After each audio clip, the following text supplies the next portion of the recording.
Suatu ketika Usamah ibnu Zaid yang kita bicarakan biografinya ini menghadap melihat Nabi SAW dan dia berkata, "Ya Rasulullah, wahai Rasulullah, lam araka tasumu syahran minas syuhur ma tasumu fi Sya'ban." Aku tidak pernah melihat engkau berpuasa begitu banyak seperti puasa engkau di bulan Sya'ban. Nabi pun menjawab. Apa kata Nabi? "Dzalika syahrun yaghfulu anhu an-nas baina Rajab wa Ramadan." Itulah bulan yang banyak dilupakan orang. Dia terletak antara bulan Rajab dan bulan Ramadan. Beramal di bulan yang dilalaikan orang, pahalanya besar. Beramal di saat waktu orang lain lupa, pahalanya besar. Contoh, malam semua orang tidur, wan nasu niyam, semua manusia tidur. Makanya pesan Nabi, wa tusalli fil laili wan nasu niyam. Salatlah engkau di tengah malam ketika orang sedang tidur. Karena beramal pada saat orang lalai itu pahalanya besar. Dunia ini sekarang hampir tak ada orang lalai. Di tengah malam kita anggap orang lalai, orang menjerit-jerit di tengah jalan. Gol. Hampir tak ada orang lalai. Tidak ada orang lalai untuk mengisi dunia, tapi lalai kepada Allah Ta'ala banyak. Carilah saat-saat orang lalai itu. Alasan yang kedua, kata Nabi SAW, bulan itu, pada saat bulan yang orang lalai, bulan Sya'ban itu, apa dia? Allazi, yang pada saat itu yurfa'u fihil a'mal, turfa'u fihil a'mal. Pada bulan itu diangkat catatan amal manusia. Wa uhibbu an yurfa'a amali wa ana sha'im. Aku ingin ketika ila rabbil alamin, turfa'u fihil a'mal ila rabbil alamin. Pada bulan itu disangkatlah amal orang selama setahun kepada Allah Subhanahu wa taala. Wa uhibbu an yurfa'a amali wa ana sha'im. Aku ingin, aku suka, aku cinta ketika amalku itu diangkat, aku dalam keadaan berpuasa. Pada saat amal harian dilaporkan kepada Allah, Allah bertanya kepada malaikat. Allah bertanya bukan Allah tak tahu. Allah bertanya dalam banyak ayat, dalam banyak hadis. Allah bertanya, begitu cara Allah mau ngasih tahu kepada orang yang tak tahu. Saya mau kasih tahu ke mahasiswa, tapi saya ingin bagaimana supaya mereka mendengar jawaban saya ini menjadi segar. Ada rasa ingin tahu. Karena beda antara informasi yang saya sampaikan begitu datar dengan yang saya pancing dulu. Tahukah kalian siapa orang yang paling rugi? Ketika saya katakan begitu, bukan berarti saya tak tahu. Saya ingin memberitahu kepada mereka dengan cara memancing keingintahuan, dengan cara bertanya. Maka Allah bertanya kepada malaikat, "Hai malaikat, ketika engkau bawa buku catatan hambaku itu tadi, mereka sedang apa?" "Mereka sedang sholat asar berjamaah ya Allah bersama dengan kami." Itu amal harian. Amal pekan, sepekan.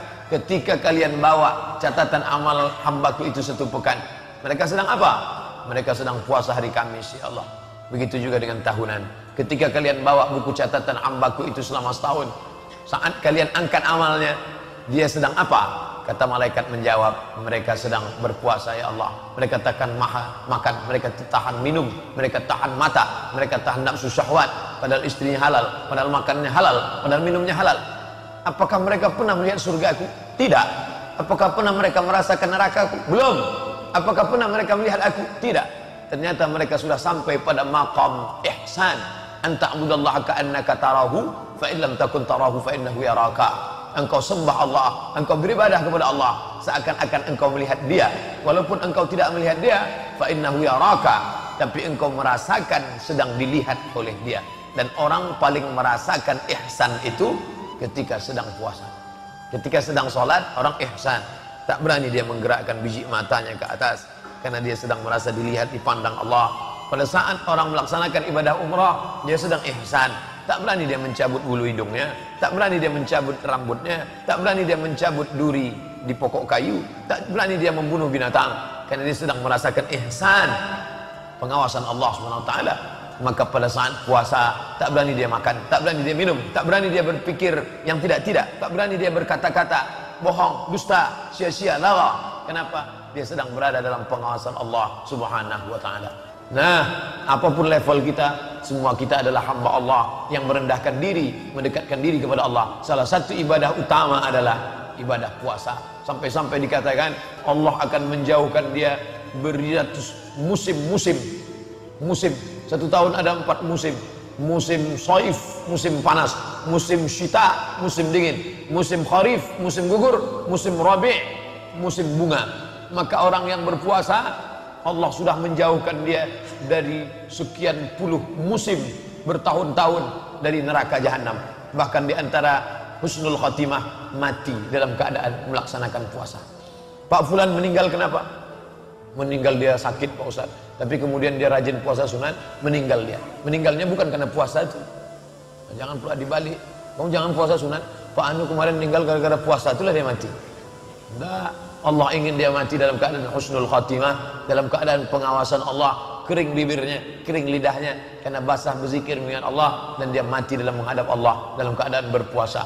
Beberapa hari ini kita dikejutkan dengan beberapa video yang di-share meninggal dalam keadaan membaca Al-Quran. Masya Allah, berapa banyak orang ingin, ya Allah matikanlah kami dalam keadaan membaca Al-Quran, membaca surat Tabarak. Tabarakalladzi biyadihil mulku wa huwa ala kulli syai'in qadir, alladzi khalaqal mauta, dia yang menciptakan mati, wal hayata, dia yang menciptakan hidup, liyabluwakum ayyukum ahsanu amala. Meninggal pas dapat ayat itu. Kita lanjutkan hadis yang lain, bukan hadis yang pertama tadi. Hadis pertama sudah selesai. Ittala'allahu ala jami'i khalqihi lailatan nisfi min Sya'ban. Pada malam nisfu Sya'ban, ittala'allah, Allah memperhatikan semua makhluknya. Hadis ini mesti difahami dengan baik. Jangan katakan Allah hanya memperhatikan malam nisfu Sya'ban, lalu malam-malam yang lain Allah, na'udzubillah, subhana rabbika rabbil izzati amma yasifun, maha suci Allah atas semua sifat-sifat. Kalian katakan Tuhan tidur, kalian katakan Tuhan tak menengok, kalian katakan Tuhan santai. Tak betul. Allah itu adalah la ta'khudhuhu sinatun wala naum. Dia tak mengantuk, dia tak tidur, dia tak lalai. Wa ma kana Allahu bighafilin amma yaf'alu zalimun. Allah tak pernah lalai, tak pernah lupa. Lalu apa makna hadis ittala'allahu ala jami'i khalqihi lailatan nisfi min Sya'ban? Pada malam nisfu Sya'ban Allah memperhatikan semua makhluknya. Tiap hari Allah memperhatikan makhluknya. Allah memberikan perhatian khusus pada malam nisfu Sya'ban. Fayaghfiru li jami'i khalqihi, diampunkannya semua makhluknya yang meminta malam itu, yang berdoa malam itu, yang bermunajat malam itu. Fayaghfiru li jami'i khalqihi, Allah mengampunkan semua makhluknya, illa, kecuali 2. Ada 2 yang tak diberikan ampunan, ada 2 yang tak dikabulkan doanya. Yang pertama, musyrik, orang yang masih syirik, mempersekutukan Allah, menyembah Lata, Uzza, Manat, Hubal, Jibti, Tagut, yang masih datang kepada dukun, yang masih kepada minta kepada benda keramat, yang masih mempersekutukan Allah. Maka taubat nasuhala, berhenti menjelang malam nisfu Sya'ban ini. Bukan hanya menjelang nisfu Sya'ban, sejak kapan saja berhenti buat dosa. Salat sunat taubat, mandi taubat, salat sunat taubat, banyak beristighfar, minta ampun kepada Allah. Yang kedua, yang tak diterima Allah doanya, yang tak diperhatikan Allah malam itu, yang dicueki oleh Allah adalah musya'in, orang yang belum berdamai dengan musuh, dengan kerabat, dengan tetangga, dengan sahabat. Maka damai itu indah, mendamaikan hati. Jangan lagi bermusuhan. La yahillu lil muslimun ayyahjura akhahu fawqa thalathi layalin. Tak boleh mendiamkan, memusuhi, berkelahi dan lain sebagainya. Oleh sebab itu, setelah bersih dari syirik, bersih daripada permusuhan, baik hablum minallah, baik hablum minannas, Kamis malam Jumat ketemu 2 keutamaan. Malam nisfu Sya'ban, malam sayyidul ayyam, sayyidus syuhur, induk dari segala bulan Ramadan. Sayyidul ayyam, induk dari segala hari, hari Jumat. Hari Jumat sudah dimulai pada petang Kamis malam Jumat. Man qara'a suratal kahfi yaumal jumu'ah, siapa yang membaca surat kahfi petang Jumat, malam Jumat, hari Jumat, siang Jumat, adha'a lahu min nur, Allah memberikan dia nur, cahaya pencerahan, ma bainal jumu'ataini, antara 2 Jumat. Habis maghrib itu baca surat Al-Kahfi, baik. Saya baca Al-Kahfinya besok lah Pak Ustaz, baik. Saya mau baca Quran malam ni khatam Pak Ustaz, baik. Lalu datang orang berjumpa dengan ulama, wahai tuan ulama, ya malam ni malam nisfu Sya'ban, betul. Saya amalnya apa? Amal aja banyak-banyak. Amalnya apa? Amal aja banyak-banyak. Tentu sebagian orang tak puas dengan itu. Dia mau Ustaz itu menyebutkan, sebutlah Ustaz secara detail teks. Lalu kata Ustaz itu, bacalah surat Yasin. Kenapa Yasin disuruh? Nabi tak ada nyuruh, hai orang beriman, bacalah surat Yasin pada malam nisfu Sya'ban, tak ada. Tapi hadis yang bersifat hadis umum ada. Man qara'a Yasin fi lailatin, siapa yang baca surat Yasin pada suatu malam, asbaha maghfuran lah, pada waktu subuhnya dia sudah diampunkan Allah Subhanahu wa taala. Jadi nanti kalau ada yang membid'ahkan baca Yasin malam nisfu Sya'ban, dalilnya umum ada. Ini saya tunjukkan bahwa malam nisfu Sya'ban itu utama. Ada dalilnya umum. Ittala Allahu ala jami'i khalqihi lailatan nisfi min Sya'ban. Allah memperhatikan makhluknya pada malam nisfu Sya'ban. Fa yaghfiru li jami'i khalqihi, diampunkan semua makhluknya, illa musyrik atau musyahid, kecuali orang yang musyrik dan orang yang belum berdamai. Hadisnya ada. Tapi dalam hadis itu tak ada disebut surat Yasin. Lalu tentang hadis surat Yasin, hadis lain. Buka dalam tafsir Ibnu Katsir, muqaddimah surat Yasin. Man qara'a surat Yasin, man qara'a Yasin, siapa yang baca surat Yasin fi lailatin, dalam suatu malam. Tak disebutnya malam apa? Malam nisfu Sya'ban, malam Jumat, malam Senin, malam Kamis. Pokoknya malam. Asbaha maghfuran lah, pada waktu subuhnya dia sudah mendapatkan ampunan Allah Subhanahu wa taala.